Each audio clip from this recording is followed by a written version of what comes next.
Hola, vamos con nuestra segunda entrega sobre derivación implícita. En este caso tenemos una ecuación implícita con tres incógnitas y nos piden verificar las condiciones y expresar las derivadas parciales de una de las incógnitas como función de dos variables de las otras dos. Dice nuestro enunciado, tenemos la ecuación implícita que estamos viendo. Luego, esta ecuación implícita con tres incógnitas dicen que define implícitamente a z como función diferenciable g de x e y. Recuerden en el teorema, la función que se define implícitamente, si es de dos variables decimos que es diferenciable, si es de una variable decimos que es derivable. Muy bien, preguntas. ¿En cuáles puntos ocurre esto? Ahí tenemos que aplicar el teorema. Segunda pregunta, calcular el valor de la función g, o sea, también el de la coordenada z, para x igual a 1 e y igual a 0. Vamos a empezar por ahí. Z, evaluamos para x igual menos 1 e y igual 0, ¿de dónde va a salir? Reemplazaremos menos 1 y 0 en lugar de x e y en toda nuestra ecuación. Empezamos a sustituir, a reemplazar valores. Z no lo conocemos, así que tendremos que ir con mucha paciencia y resolver. Menos 1, 0. 0 por acá y menos 1 por allá. Empezamos a resolver términos. El segundo término tenemos una multiplicación por 0, es un término nulo, así que esto me queda menos 1 más z por e a la menos 1, que lo podemos expresar en forma fraccionaria, igual a 0. Hacemos el pasaje sumando, hacemos el pasaje multiplicando, y ahí nos queda e. El valor de la coordenada z es e, el valor de la función g evaluada en menos 1 y 0 es e. Ya resolvimos el inciso b. El inciso C nos pregunta en el vector gradiente evaluado. Muy bien, para el vector gradiente evaluado necesitamos entonces las expresiones evaluadas de las derivadas parciales de la función g. Ahí volvemos al principio. Vamos otra vez al teorema. Tenemos la expresión de una función f mayúscula que depende de x, y y z, cuya expresión es la que tenemos aquí. La que tenemos en el primer miembro en nuestra ecuación implícita. Recuerden, vamos a insistir, constante del otro lado. Si llegaba a haber términos literales, operamos para que nos quede una constante a la derecha. Primer comentario que hacemos, no lo escribimos para no ocupar tanta pizarra. Esa función es diferenciable clase 1 en R3 porque es multiplicación y suma de funciones que son diferenciables y clase 1 en R3. O sea, nuestra función no tiene dificultades, sus derivadas tampoco. Planteamos las expresiones de las derivadas parciales de esta función con respecto a x, la tenemos por acá. Recuerden que es de tres variables, por lo tanto, cada una de las variables deriva independientemente. 1 por la constante, 0 por acá, constante por el exponencial que no cambia. Derivamos con respecto a y, constante por el exponencial de y, constante por 1, 0 en el último término, ya que no depende de y. Y derivamos respecto de z y hacemos lo propio. Derivamos respecto de z. 0 en el primer término, constante por z, constante por 1, constante por z, constante por 1. Ahora, estas tres expresiones las podemos evaluar en un punto del dominio de la función de tres variables. ¿Quién es ese punto? Coordenadas menos 1, 0, y le agregamos el valor de la coordenada z que hemos averiguado. Cuando evaluamos estas tres expresiones aquí, tenemos derivada con respecto a x evaluada, me queda 0 más z por e a la menos 1. Esto es 1, esto es 1, me queda 2. Derivada con respecto a y evaluada, y ya me queda. Esto es menos 1, por acá arriba es 0,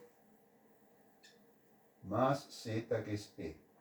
esto me queda menos 1 más e, que es equivalente a e menos 1.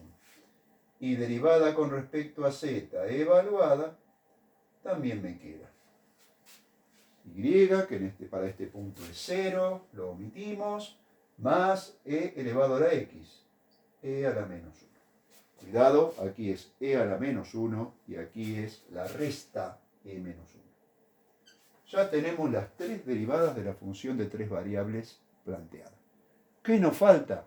Otra vez, pensar un poquito que nuestra función f mayúscula depende de x, y y z, y que z nos avisan, nos sugieren, nos dicen que es una función g que depende de x y de y.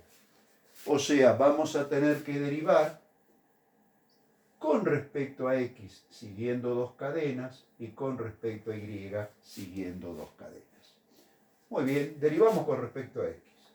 Primera cadena, derivada de f con respecto a x, más segunda cadena, f respecto de z por z respecto de x. Ahí cambiamos, derivada de la función g con respecto a x. Del lado derecho, derivada de una constante igual 0. Siempre derivamos en ambos miembros en la ecuación implícita. Luego decimos, de aquí me interesa a mí despejar esta expresión. Derivada de la función g con respecto a x, despejamos sin inconvenientes. Y ahí aparece la condición que la derivada de f con respecto a z no debe ser 0.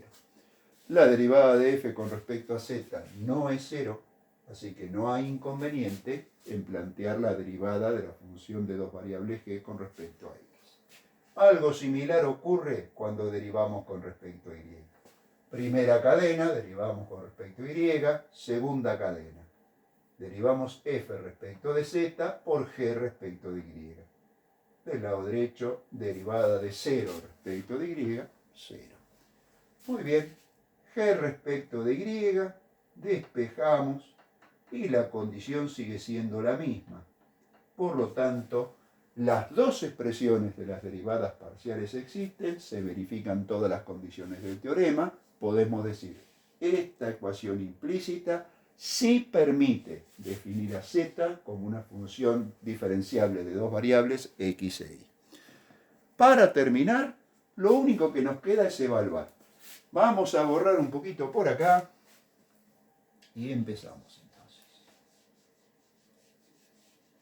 Decimos, para el inciso A, la ecuación implícita permite definir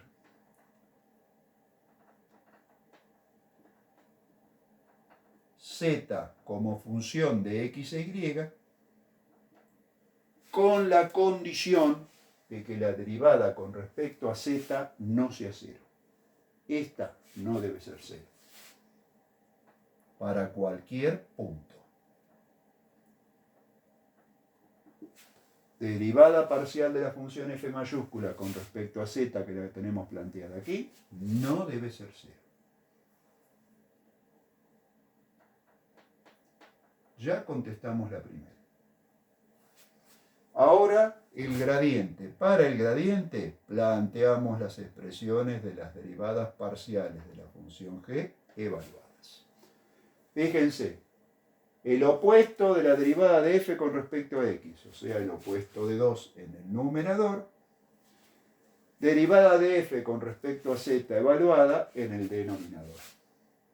Trabajan un poquito esta expresión, resolvemos esa potencia con exponente negativo y nos quedó acá. ¿Ven? Derivada con respecto a y evaluada, hacemos lo propio.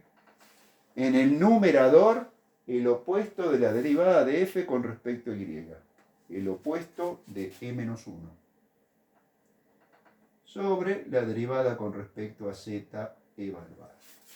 Resolvemos esta expresión, la podemos dejar así, lo peor ya ha ocurrido. Ahí tenemos las dos derivadas parciales evaluadas que nos pedían, por lo tanto ya tenemos las componentes del vector gradiente, primera componente menos 2e, segunda componente menos e por el binomio e menos 1.